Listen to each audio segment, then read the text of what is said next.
Kazakhstan is an enormous country in the heart of the Eurasian continent.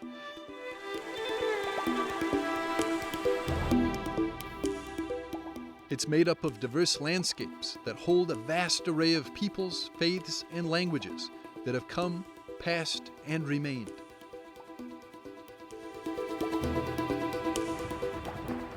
Far from the world's metropolises, despite a tiny number of Catholics, just 1% of the 17 million person population, Pope Francis has chosen to visit this country.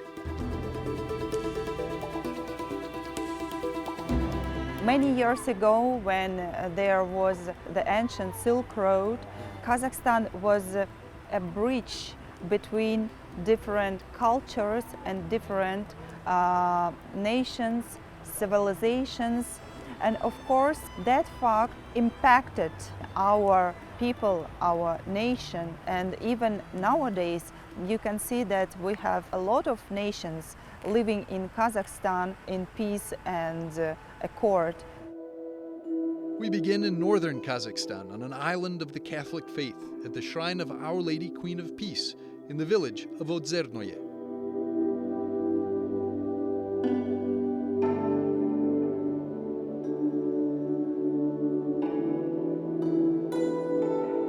Rector of the shrine, Father Mariusz Stawacz, walks us to the lake that's a witness of a great famine during World War II and an abundance of graces from Our Lady.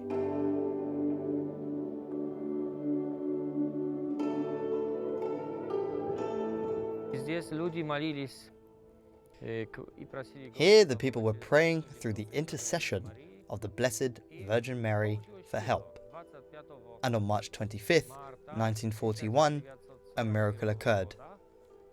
The temperature rose and the snow melted and filled this place near the village, forming a lake.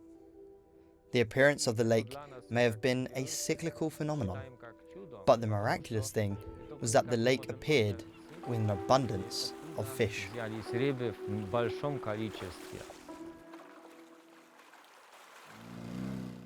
Now the village of Ozernoye has become the home to the only Marian shrine that shines for the whole Central Asian region, including Mongolia and Afghanistan.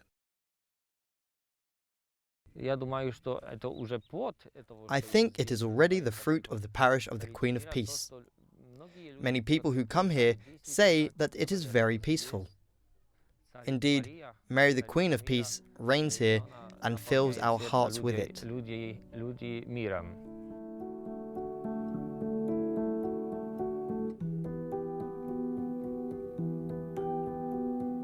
The church was built in 1990 and soon became a place of pilgrimage, especially for young people who gather here every year in August for a youth festival.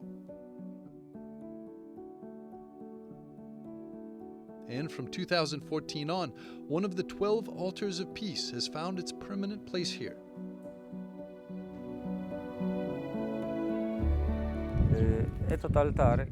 The idea of this altar is to be one of the 12 stars in the crown of the Mother of God. Mary is holding Jesus in her arms, the Blessed Sacrament. The figure is covered by a fishing net with fish inside. The net is the connection to this miracle that occurred in the lake here, representing the fact that Mary gives us food and gives us Jesus.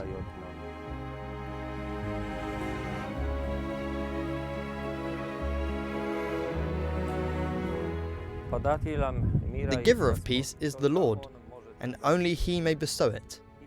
And what history shows in these last months is that no diplomacy, no human treaties will give real peace, because the source of peace is the Lord.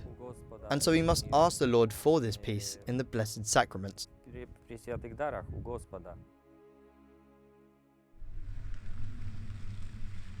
On another side of the village, Carmelite sister Elizabeth, together with 4 other sisters, unceasingly prays for peace in front of the Blessed Sacrament. They formed a community here 15 years ago.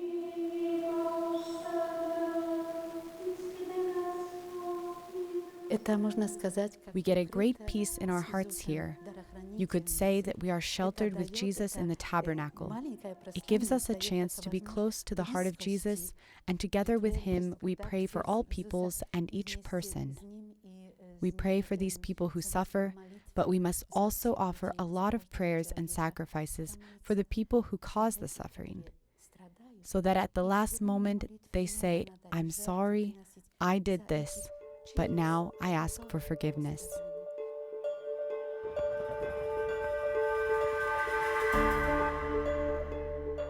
Kazakhstan is a place where thousands of people suffered from the totalitarian regime. Many suffered here for their faith. This big cross installed on the neighboring hill is dedicated to all people who suffered here. On the hill, there is a cross that is dedicated to the victims of totalitarianism. You're in a place, in Kazakhstan, where a lot of people suffered from communist totalitarianism. Many Poles were brought to these territories. We can look into different symbolism, and one very important symbolism, as someone once said, that this cross is about halfway between Fatima and Hiroshima. And before humanity, there are two ways, or Fatima, meaning conversion, listening to Mary's call to conversion, and so then there will be peace, or Hiroshima, the destruction of humanity. The nuns say that even in times of darkness, there's nothing irreversible for God, who showers His graces down at this lake.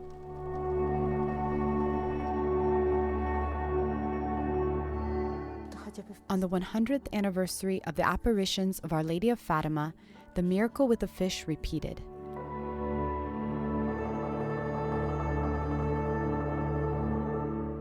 There were so many fish, it drew people here from different cities to go fishing.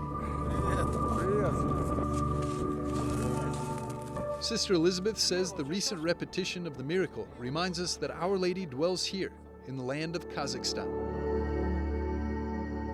The Pope will not be able to visit Ozernoye, but he's going to bless the new icon, Our Lady, Mother of the Steppe, dedicated to the shrine while on his visit to Nur Sultan, the capital of Kazakhstan.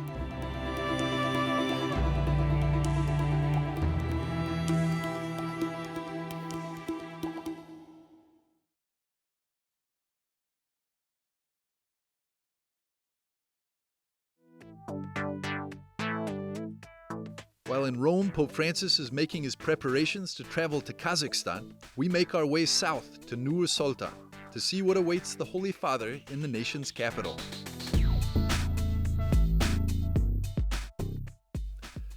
Nur Sultan, previously called Astana, became the capital in 1997 and is a rising social and economic power in Central Asia. The country's predominant religion is Islam, but it has also become a center for interreligious dialogue.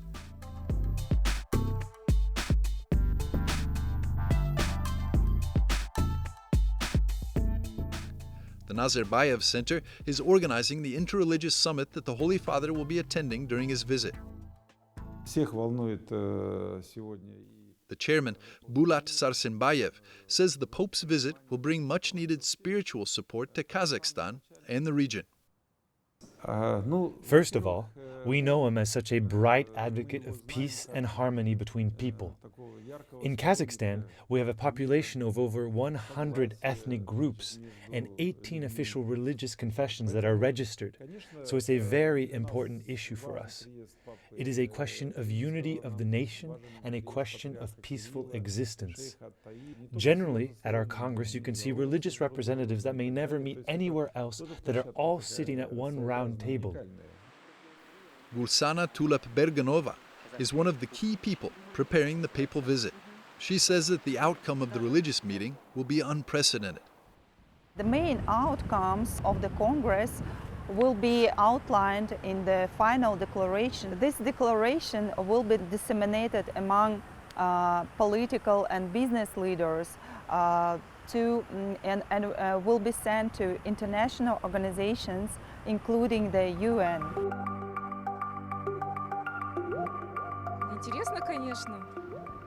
Locals have received the news of Pope Francis's upcoming visit positively and say that Kazakhstan is open for anyone to visit, especially for such an important religious leader as Pope Francis.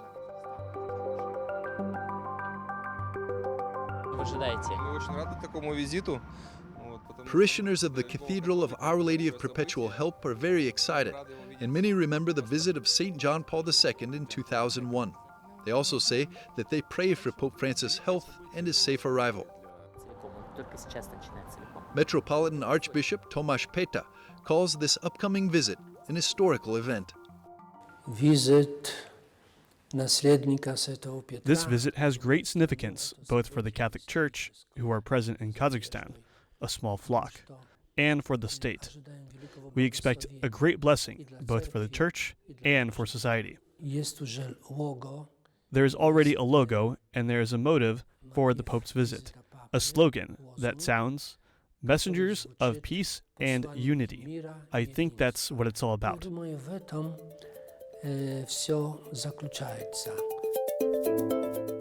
The highlight for Catholics will be the celebration of Holy Mass at the Expo Square. 40,000 people are expected to attend. The Mass will be broadcast live on big screens on 4 of the city's skyscrapers. It will be a joyful celebration for the Catholic Church here, which only came out of the shadows 30 years ago, after the collapse of the Soviet Union.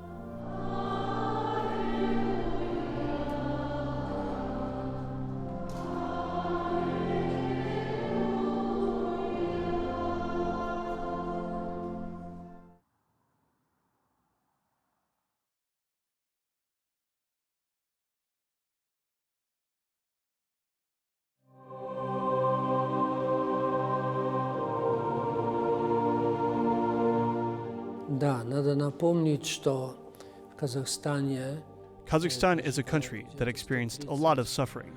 Different nationalities suffered here. After the October Revolution, half of the Kazakh people were exterminated. From 4 million Kazakhs, only 2 million remained in Kazakhstan at that time. The rest died of starvation especially, or escaped somewhere abroad. If you go to the Spassk, near Karaganda, there are dozens of monuments of different nationalities, from Spain to Japan.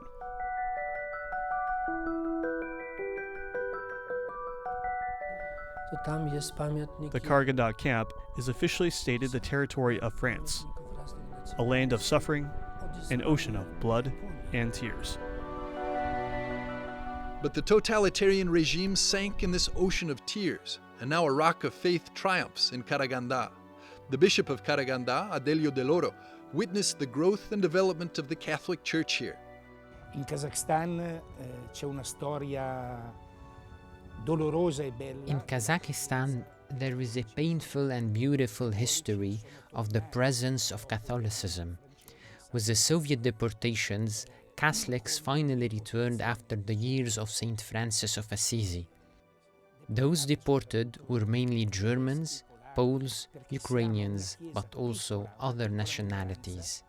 For 70 years, the faith was communicated mainly by grandmothers to their grandchildren, with almost no presence of priests and sacraments.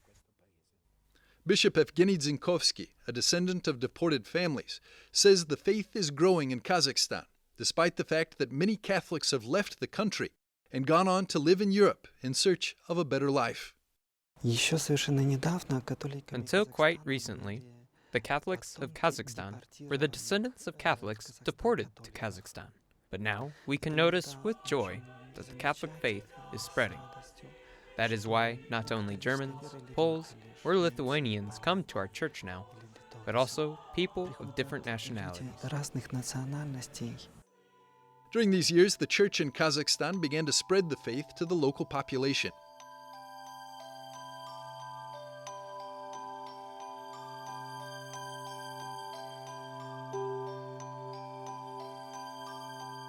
Sister Alma takes us to the lower church to introduce us to the statue of Our Lady of Karaganda. We have a very interesting and important statue of the Virgin of Karaganda here at the Church of Our Lady of Fatima.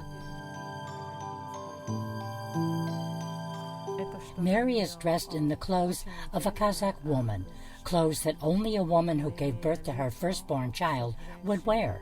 And all the jewelry she wears on her head and hands is exactly like that worn by a Kazakh woman. The Virgin Mary is not someone who would stand still and expect us to come to her. She is the one who comes. She came to the Kazakh people. She came to all the people here. With one foot in front of the other, she brings Jesus to us. Another important milestone in the development of the Catholic Church in Kazakhstan was the creation in 1994 of a Catholic seminary in Karaganda for the formation of local clergy.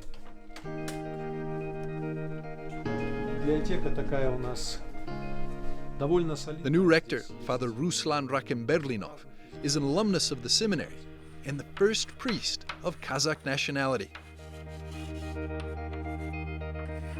It is an interdiocesan seminary, so we have here students that are trained not only for Kazakhstan, but also we have representatives from other countries, from other dioceses, such as Russia and Georgia. We had also Armenian students, and this year we expect students from the Belarus Greek Catholic Church. More than 20 priests have graduated from this seminary, including myself. I graduated in 2008.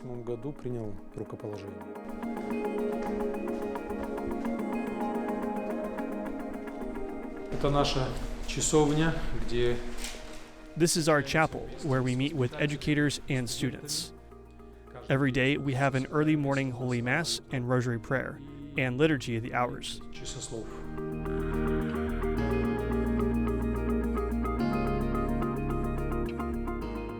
This is the heart of the seminary. This is where seminarians are formed and educated to be priests, servants of the Church and God.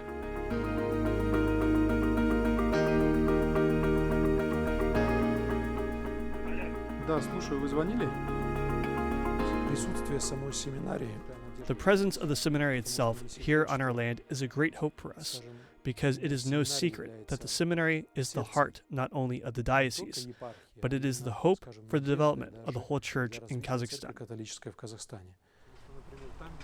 Another significant development for the church in Kazakhstan happened this year. The Holy See decided to merge the national bishops' conferences of several Central Asian countries into one single bishops' conference, headquartered in Kazakhstan.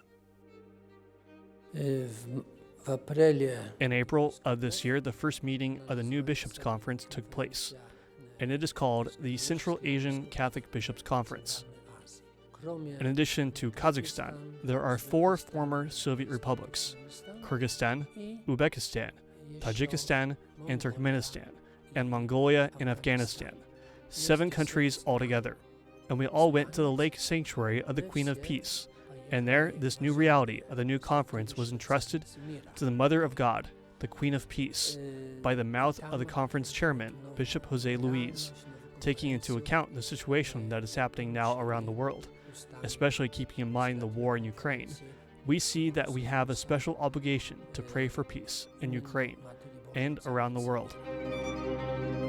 The shrine of Our Lady Queen of Peace in Ozernoye will soon be adorned with a new image of Our Lady, Mother of the Steppe.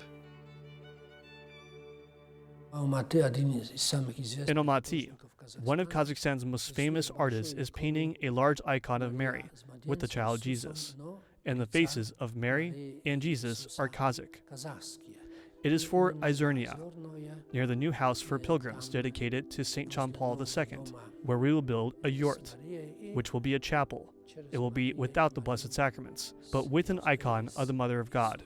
It is for all people, regardless of faith and nationality. We want that this yurt will be a meeting place with Mary and through Mary with Jesus. We want to bring this icon first to our cathedral in Nur Sultan, to ask the Holy Father to personally bless this icon, which then will be permanently brought to Ozernoye.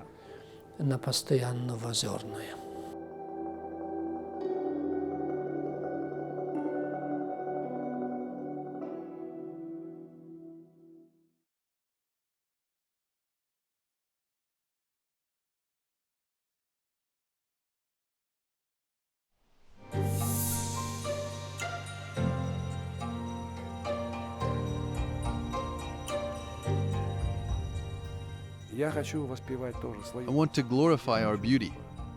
and I want the beauty of our women, the beauty of our mothers, to be understood by the European man and by other people.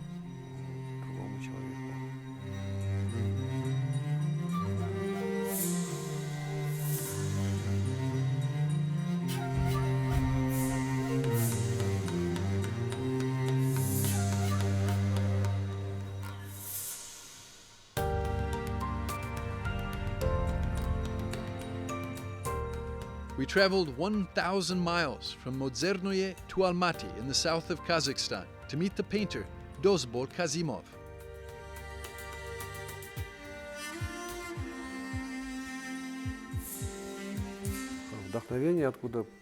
The inspiration that came for this work is the love for the mother, and we Kazakhs have a special reverence for mothers. This image is very communal, uniting me with all of humanity, because she's our mother, and because we're all born thanks to our own mothers.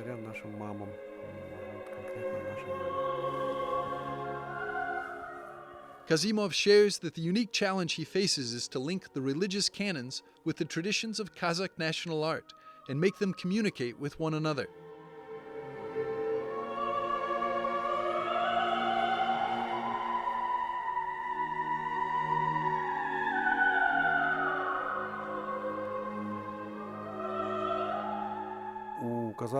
Kazakhs consider it not quite right or polite for a woman to look directly into the face of her interlocutor, or a man. A woman shouldn't look at the spectator directly. She looks a little into the distance. It's a trait of modesty and a part of etiquette. The painting is still under Dozbol's brush, and the image of the baby Jesus will continue to be transformed under the creative process. He's the one I'm working on right now. His hairstyle was different, and then I did his hair, and now I want to have time to change his style back. I still have a lot of searching to do.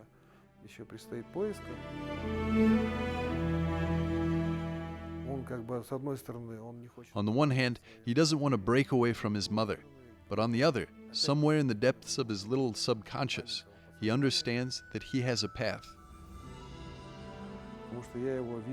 I see him as a young hero. He's actually walked the path of a warrior. This is such a very difficult path, and no one can walk it. You need to have strength, and this I need to portray.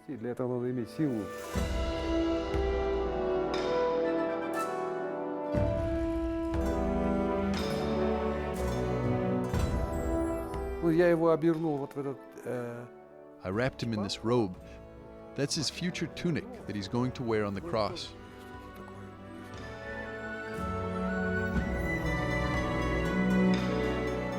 The image of the Virgin Mary represents a Kazakh woman from a poor and simple family, but yet shows the beauty, modesty, and dignity of a woman from the steppes.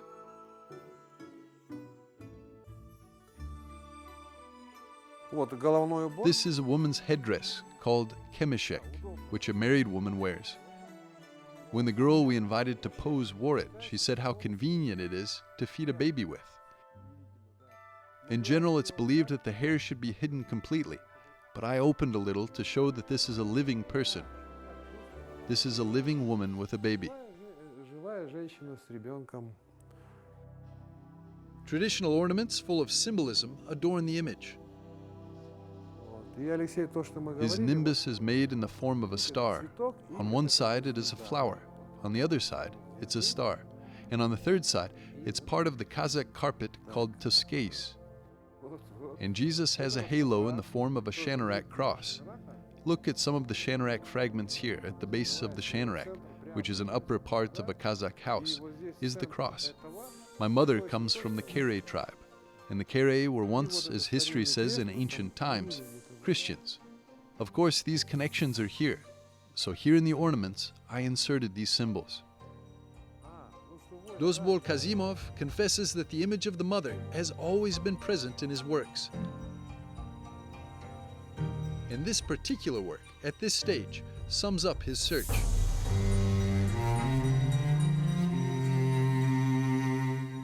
He hopes that this image will find its place in the hearts of the people of Kazakhstan.